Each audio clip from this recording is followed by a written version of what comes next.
Welcome to Hope Matters Radio.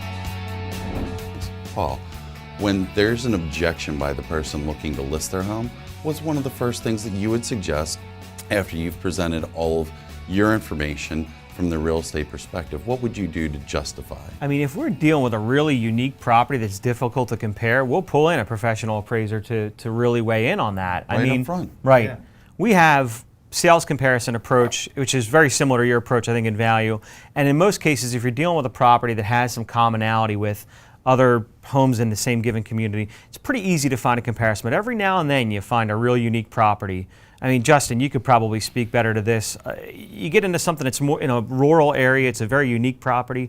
How do you approach that from a value standpoint on appraisal? Yeah. So what you're allowed to do is basically expand your search parameters. So if you're in a rural area, you can go a mile, maybe 2 miles, 3, 5. I've had such unique properties where I'm doing the entire county.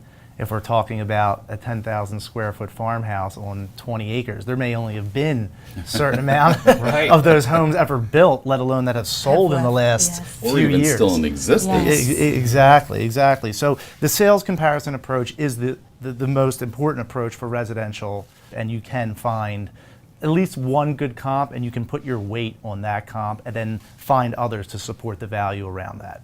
So Justin, in the example of a 10,000 square foot farmhouse on 20 acres, how far back in time can you go? I mean, you can go 5 miles out or countywide, like you said, but how far back in time can you go practically? That really is up to the underwriter of what they think. You have to explain that in your appraisal and let them know this is what we did. We couldn't find something here, so then we went back to 3 years, 5 years. But then you're talking about time adjustments, which is a whole nother story that appraisers really do not want to get into time adjustments. So on average, you're trying to find comparables within a geographic distance that are about 6 months old. It's 6 to 12 months. You got to get into the nitty-gritty of justifying where your opinion came from. Right.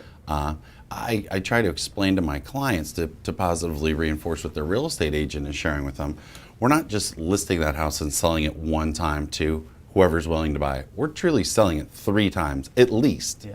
We're selling it once to the person who wants to buy it. We're selling it a second time to the person who's going to come in and appraise the home and justify value.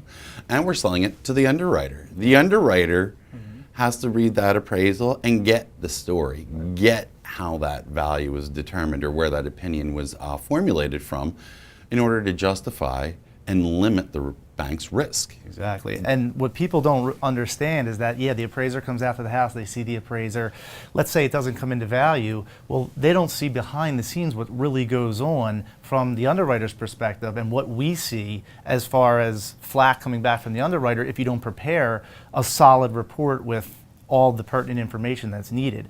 And since the market crash in 2007, the underwriting has become very stringent, and we're a product of that.